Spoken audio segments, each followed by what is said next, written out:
Vamos a concluir el mes de enero celebrando la memoria de San Juan Bosco, presbítero nacido en Castelnuovo, diócesis de Turín, el año 1815.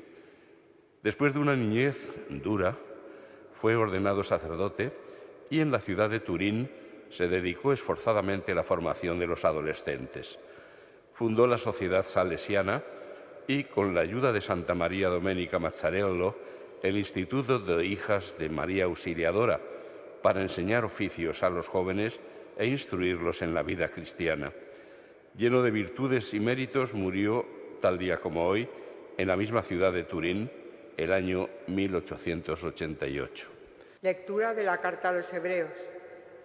Hermanos, recordad aquellos días primeros en los que, recién iluminados, soportasteis múltiples combates y sufrimientos. Unos expuestos públicamente a oprobios y malos tratos, otros solidarios de los que eran tratados así. Compartisteis el sufrimiento de los encarcelados, aceptasteis con alegría que os confiscaran los bienes, sabiendo que teníais bienes mejores y permanentes.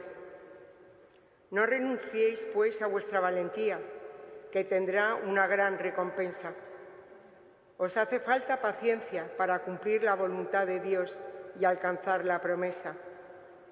Un poquito de tiempo todavía y el que viene llegará sin retraso. Mi justo vivirá por la fe, pero si se arredra, le retiraré mi favor.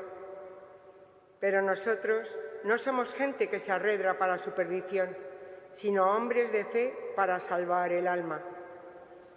Palabra de Dios. Te alabamos, Señor. El Señor es quien salva a los justos.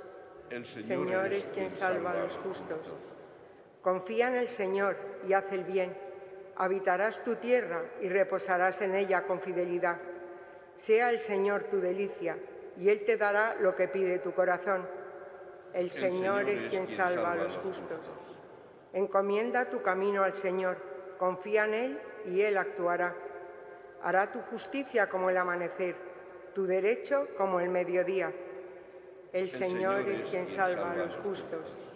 El Señor asegura los pasos del hombre, se complace en sus caminos. Si tropieza, no caerá, porque el Señor lo tiene de la mano. El Señor es quien salva a los justos. El Señor es quien salva a los justos. Él es su alcázar en el peligro. El Señor los protege y los libra de los malvados y los salva porque se acogen a Él. El Señor es quien salva a los justos. Aleluya, aleluya, aleluya. Bendito seas, Padre, Señor del cielo y de la tierra, porque has revelado los misterios del reino a los pequeños. Aleluya, aleluya, aleluya. aleluya.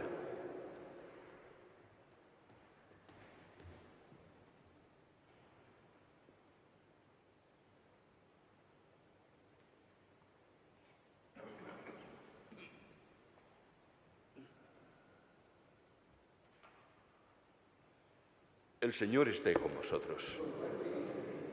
Lectura del Santo Evangelio según San Marcos. En aquel tiempo Jesús decía al gentío: el reino de Dios se parece a un hombre que echa semilla en la tierra. Él duerme de noche y se levanta de mañana. La semilla germina y va creciendo sin que él sepa cómo. La tierra va produciendo fruto sola, primero los tallos, luego la espiga, después el grano. Cuando el grano está a punto, se mete la hoz, porque ha llegado la siega. Dijo también: ¿con qué podemos comparar el reino de Dios? ¿Qué parábola usaremos? Con un grano de mostaza. Al sembrarlo en la tierra es la semilla más pequeña, pero después de sembrada crece. Se hace más alta que las demás hortalizas y echa ramas tan grandes que los pájaros del cielo pueden anidar a su sombra. Con muchas parábolas parecidas les exponía la palabra acomodándose a su entender. Todo se lo exponía con parábolas, pero a sus discípulos se lo explicaba todo en privado. Palabra del Señor.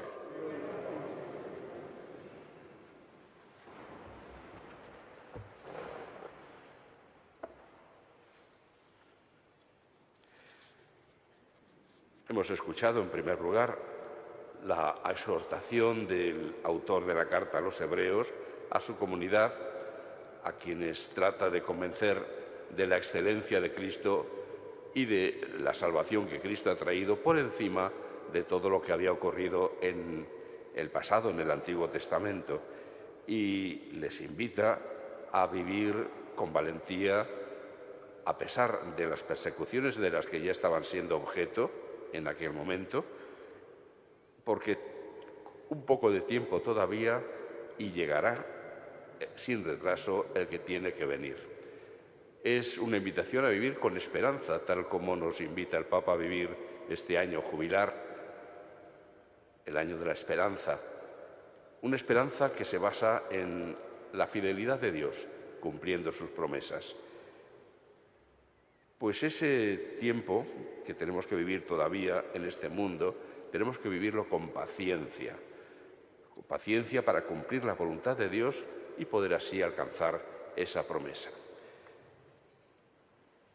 Jesús, para indicar qué es lo que Él trae, eso que es superior a lo que había habido en el Antiguo Testamento, el reino de Dios que llega con Él a nuestro mundo, acude, como hemos visto hoy y otros días, a las comparaciones, las parábolas. Y en las dos que hoy utiliza, Jesús se fija en el milagro de la vida, para ponerlo como ejemplo de lo que pasa en el reino de Dios.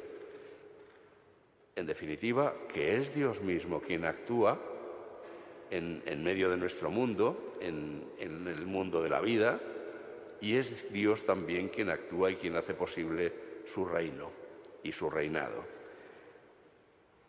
Notemos también nosotros la importancia que Jesús le da a descubrir ese milagro de la vida. Hay tantas cosas a nuestro alrededor y en nuestra vida que las vemos con normalidad, con ojos normales, como si fueran cosas normales cuando no lo son, que no nos damos cuenta, por lo tanto, de la presencia de Dios en la naturaleza, la presencia de Dios en nuestro mundo, en todo lo que ocurre, en todos los fenómenos que ocurren, en las leyes que rigen el universo. No lo vemos, nos hemos acostumbrado, como digo, y ya echamos semillas en la tierra, vemos que crecen y nos parece normal. Y no es normal, es un milagro lo que está ocurriendo ahí. De la misma manera, y todavía con mayor razón, de lo que ocurre en la vida de un ser humano que se está gestando. Es algo increíble lo que está ocurriendo ahí. Son signos clarísimos de la presencia de Dios que actúa, que está en medio de nuestro mundo. Y hay tanta gente, por desgracia, que tan no lo ve, que incluso piensa que Dios no existe. Pero ¿cómo pueden creer posible que se realice este milagro de la vida sin que haya una actuación de una inteligencia superior? Porque es evidente que hay un plan, es evidente, por mucho que quieran atribuirlo todo a la casualidad y a las leyes de la evolución y no sé cuántas cosas más, pero ahí hay un plan, ahí hay una actuación de alguien que tiene una inteligencia y un poder para llevarlo a término.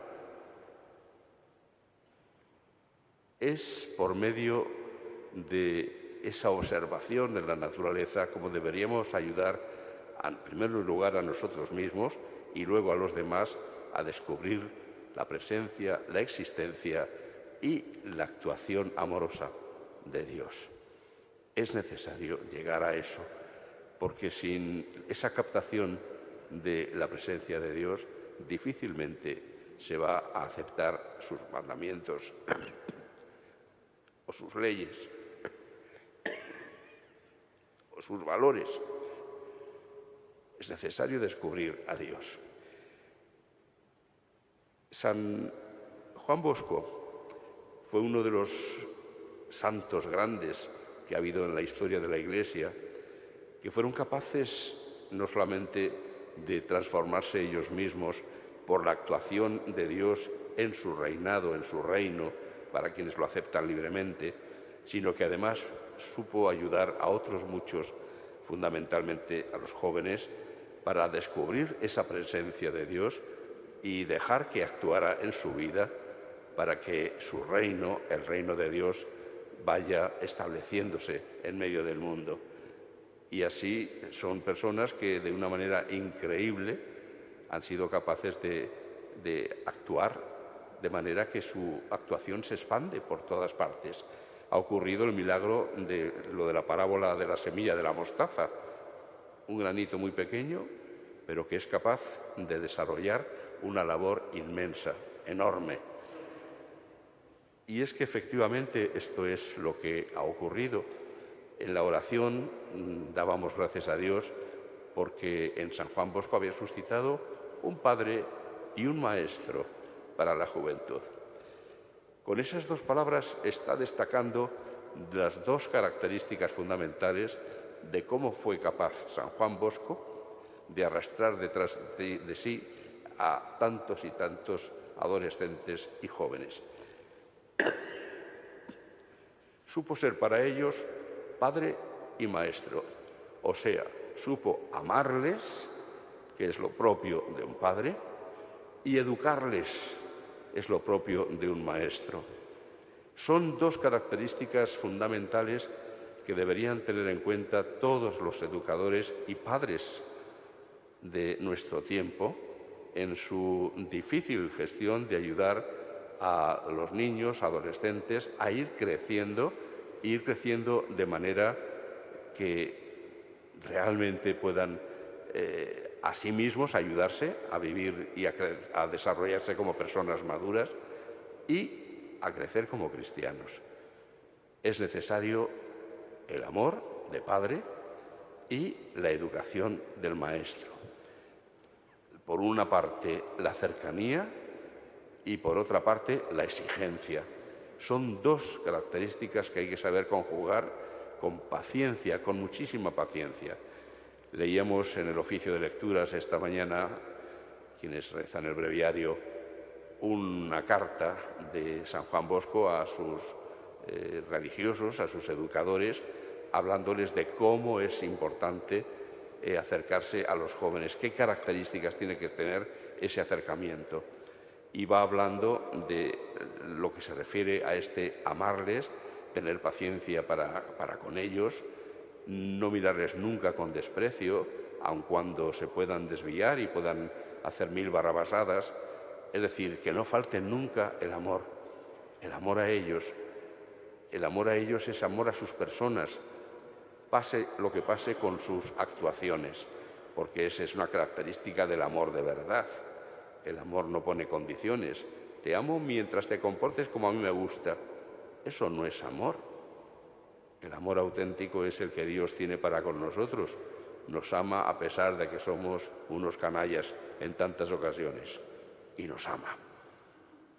Y el amor llega hasta dar la vida por aquellos a quienes se ama. Pero no basta con tener ese amor grande, esa aceptación, sino que el amor, precisamente el amor, debe hacer llegar a esas personas a las que se ama a su pleno desarrollo. Y para ello hay que ayudarles a vencerse, a crecer, a tener disciplina, a saber renunciar a lo que es dañino, etc.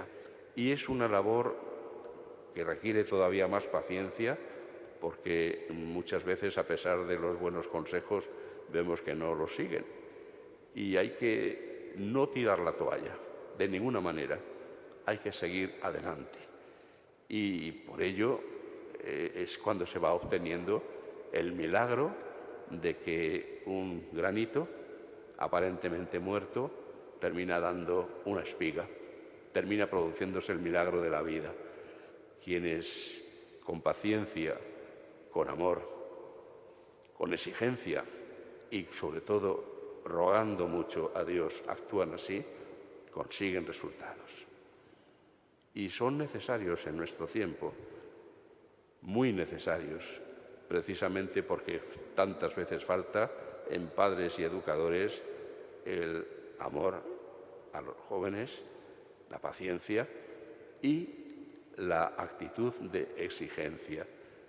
Cuando los jóvenes ven que no se les exige, muy al contrario de que desarrollen un gran amor por sus educadores, a sus padres, lo que en el fondo sienten es desprecio por quienes no les ayudan a hacer lo que ellos ciertamente no tienen ganas de hacer, pero saben muy bien que tienen que hacer.